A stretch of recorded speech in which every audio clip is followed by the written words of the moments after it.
घंटे के time frame पर देखा था कि आप इंट्राडे काम कर सकते हो, लॉन्ग टाइम में काम कर सकते हो। और मैंने बताया इसका कि 2 रुपये 50 पैसे पर ये अगर ठहर गया तो उसके ऊपर 5 रुपये आएगा, और अगर ये 6 रुपये के ऊपर ठहर गया तो ये 12 रुपये आने की पूरा चांस रहता है इसका।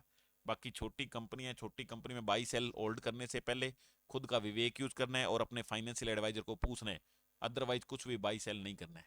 ठीक है, तो आपको वीडियो कैसा लगा बताओ। अगर अच्छा वीडियो लगा हो तो वीडियो को लाइक करो, चैनल है ये रवि कुमार के नाम से मेरा, सब्सक्राइब करो इसको, और ज़्यादा से ज़्यादा शेयर करो, प्रमोट करो अपने फ्रेंड्स में, ताकि उनको कुछ पूछना ही बाकी ना रहे, उसको समझ में आ जाए सारी बात। और ये हैंडल है इसका at Ravi Kumar share market के नाम से इसका हैंडल है। तो ये हैंडल क्या सर्च करोगे तो आपको यहाँ से चीज़ें समझ में आ जाएगी आपको, और बहुत से वीडियो आपके सामने चैनल के खुल जाएंगे। तो सर्च करना हो तो चैनल को नाम से नहीं करना, इससे करना है at Ravi Kumar share market से, आपके सामने चैनल आ जाएगा। और ये वेबसाइट है मेरी ई हिंदी में .com, इसके अंदर आप जाके क्या कर सकते हो, हिंदी में पोस्ट पढ़ सकते हो। जैसे इसको क्लिक करेंगे, क्लिक करते ही ये खुल जाएगी, और यहाँ पर ई हिंदी में .com खुल गई। इसमें प्योर हिंदी भाषा में मैंने सारा कुछ लिख रखा है शेयर मार्केट के बारे में, सिर्फ और सिर्फ शेयर मार्केट से रिलेटेड वेबसाइट है ये। और इसमें आप कुछ भी पढ़ सकते हो, इसके बारे में कोई भी कंटेंट पढ़ना है पढ़ सकते हो। मान लो अब आपको ये लगता है कि कोई भी शेयर 2 रुपए से कम की कीमत का है, वो ऊपर 10 गुना पहुंच सकता है क्या, 100 गुना पहुंच सकता है, क्या क्या काम आएगा उसमें, सब कुछ मैंने लिख रखा है कि क्या क्या चीजें होनी चाहिए, वो आपको पता लग जाएगा। 2 रुपए से कम के मल्टीबैगर स्टॉक भी मैंने इसके अंदर लिख रखे हैं, 2 से कम की कीमत वाले 10 मल्टीबैगर स्टॉक मैंने लिख रखे हैं, समझेंगे ना, जो ज्यादा ऊपर जा सकते हैं। उसके अलावा यहाँ क्लिक करोगे पोस्ट पर तो देखो दुनिया भर की पोस्ट हिंदी में मैंने लिख रखी है, इसके अंदर आप पढ़ सकते हो इसको। उसके अलावा मैंने इसके अंदर आपको ये लिंक भी मैंने इसके अंदर दे रखे हैं, ये फेसबुक के, ट्विटर, सॉरी इंस्टाग्राम के और यूट्यूब के लिंक दे रखे हैं, यहाँ क्लिक करके वो भी पढ़ सकते हो। ये स्मार्टर इन्वेस्टमेंट और ब्राइटर फ्यूचर, ये मेरी वेबसाइट की थीम है, यानी जितना इन्वेस्टमेंट आपका स्मार्ट होगा उतना ही फ्यूचर आपका ब्राइट होगा। और ये जो वेबसाइट है वो आपको सक्सेस दिलाएगी शेयर मार्केट में। इसको ढंग से पढ़ो, सीखो, इसमें से हिंदी में मैंने सब कुछ लिखा हुआ है, कोई दिक्कत हो तो कमेंट करके मेरे को इसको पूछ सकते हो आप। तो अब हम चलेंगे वापस चैनल की तरफ। यहाँ तो आपको ज़्यादा से ज़्यादा क्या करना है, वीडियो को शेयर करना है, वीडियो को लाइक करना है, और चैनल को सब्सक्राइब करना है, और बाकी अपने फ्रेंड्स को भेजना है, ताकि उनको भी अगर कोई दिक्कत हो तो प्रॉब्लम सोल्व हो जाए। कई बार कोई शेयर ले रखा होता है, उसके बारे में बात जाननी होती है तो उनको पता लग जाता है। जैसे ट्रू कैप फाइनेंस 70-80 रुपए से आ गया 10-20-15 रुपए पर आ गया था, तो ये ऊपर जाने की चांस है, इसलिए मैंने इनको बता दिया था शेयर देके कि ये 55 रुपए आएगा 2 महीने के अंदर। तो अगर कोई आपके फ्रेंड के पास ऐसी वीडियो पहुंच जाती है और वो बेच रहा होता है तो वो नहीं बेचता है, उसको कॉन्फिडेंस आ जाता है कि हाँ जी मेरे को नहीं बेचना, ऊपर जाएगा। तो इसलिए आपको ज़्यादा से ज़्यादा अपने फ्रेंड्स को ये वीडियो शेयर करने चाहिए, ताकि उनको बात समझ में आ जाए सारी। हर एक वीडियो के डिस्क्रिप्शन में मैंने डीमेट अकाउंट खोलने का लिंक दे रखा है, यानी शेयर मार्केट में काम करना जो चाहते हैं, उनमें अकाउंट खोलना चाहते हैं, तो उसके अंदर अप स्टॉक्स का मैंने लिंक दे रखा है, वहां क्लिक करके आप अप स्टॉक्स में अकाउंट खोल सकते हो, वो फ्री ऑफ कॉस्ट है। और बिल्कुल कुछ भी आप बाई सेल करोगे तो कम से कम ब्रोकरेज लगती है, उसमें मिनिमम ब्रोकरेज लगती है, और रिलायबिलिटी मैक्सिमम है। सबसे ज़्यादा जो अकाउंट्स खुले हुए हैं उसी अपस्टॉक्स कंपनी के खुले हुए हैं। मैं खुद अपस्टॉक्स कंपनी में काम करता हूं, तो उसके थ्रू ही क्या है, अपस्टॉक्स के अंदर ही काम करता हूं मैं, उसी का अकाउंट खुला रखा है, उसके अंदर बाई सेल करता हूं, तो कभी कोई दिक्कत नहीं आती है। इसलिए मैं आपको रिकमेंड कर रहा हूं कि वहां से क्लिक करके आप खोल सकते हो। कोई दिक्कत आएगी तो मैं आपकी प्रॉब्लम सोल्व करूंगा, ठीक है। उसके अलावा उसके अंदर कॉन्टैक्ट इन्फॉर्मेशन फोरम, यानी इस फोरम का लिंक दिया हुआ है, इस फोरम का लिंक दिया हुआ है, ये भी आप क्लिक करके भर के मेरे को भेज सकते हो। कब, जब आपके पास 1 लाख रुपए हो, कम से कम, ज्यादा कितने भी हो, 1 लाख कम से कम हो, और 1 साल या 1 साल से ज्यादा के लिए हो, तो आप मेरे को ये फार्म भर के भेज दो, मैं आपसे कॉन्टेक्ट करूंगा, बात करूंगा, और आपको बात बताऊंगा कि किस प्रकार से आपको फॉलो करना है मेरे को। उसके बाद मैं आपको बाई सेल करवाऊंगा। कैश में अपने काम करते हैं, उधार लेके मार्जिन में काम नहीं करते हैं, ना ही ऑप्शन में फ्यूचर में काम करते हैं जिनमें ज़्यादा रिस्क रहती है, बिल्कुल रिस्क फ्री काम करते हैं। और मैं बाई सेल के लिए आपको शेयर की क्वांटिटी और शेयर का नाम बताऊंगा, आपको खरीदना होगा, उसके बाद बेचना होगा, मैं बता दूंगा जब बेचना होगा। जितना प्योर प्रॉफिट हो जाएगा ब्रोकरेज कट के, उसका 30% मेरे को पे करना है। 1,000 रुपए बन गए आपके तो 300 भेजने हैं, 10,000 बन गए तो 3,000 भेजने हैं, 1 लाख बन गए तो 30,000 भेजने हैं। जब तक बेचते रहोगे, जब तक आगे आगे काम करते रहेंगे। अभी इसकी मैंने कोई रजिस्ट्रेशन फीस नहीं रखी है, कोई रजिस्ट्रेशन फीस नहीं है, तो फ्री ऑफ कॉस्ट जुड़ सकते हो। पहली कमाई जब होगी तो आपको 30% देना है, और उसके बाद जैसे जैसे कमाई होती रहेगी 30% आपको देना है। पहले शुरू में कोई आपको रजिस्ट्रेशन फीस नहीं दे रही है, तो आपको जुड़ना चाहते हो तो जुड़ सकते हो। और जिसके पास 1 लाख रुपए से कम है वो पेपर ट्रेडिंग कर सकता है, ये मेरे वीडियो देख के ज़्यादा से ज़्यादा सीख सकता है और काम कर सकता है, पेपर के ऊपर ट्रेडिंग करके देख सकता है। ओरिजिनल में करना चाहता है तो 10-20 हज़ार रुपये लगा के अपनी मर्जी से बाई सेल करके ये वीडियो रोज देख के और कैसे चार्ट पढ़ के अच्छी रहे, डेली के हिसाब से, मंथ के हिसाब से। और मैंने कहा था 2-4 दिनों में ट्रेडिंग करनी हो तो घंटा का 15 मिनट का चार्ट देख के, कैंडल देख के, और उसके अंदर ट्रेडिंग कर सकता है। ठीक है, कोई दिक्कत हो तो कमेंट करके मेरे को पूछ सकता है। इस वीडियो में भी कोई दिक्कत है तो मेरे को कमेंट करके पूछ सकते हैं। और जो मेरे से 30% कमीशन प्लान के थ्रू जुड़े हो उनका बहुत बहुत धन्यवाद, और वो अर्निंग अच्छी तरीके से कर रहे हैं। तो जुड़ना है तो ये फार्म भर के भेज सकते हो और मेरे से बात कर सकते हो। और कोई ऑफिशियल क्वेरी के लिए, कोई बिजनेस क्वेरी के लिए ehindy@gmail.com मेरी ईमेल आईडी है, ये जो आपके सामने यहाँ लिखी हुई है। इसके ऊपर भी आप कांटेक्ट कर सकते हो। अगर कोई बिजनेस के बारे में बातचीत करनी है तो इसके ऊपर मेरे को ईमेल आप कर सकते हो। और कुछ पूछना है तो भी आप मेरे को मैसेज कर सकते हो। Thank you, bye bye, see you next video.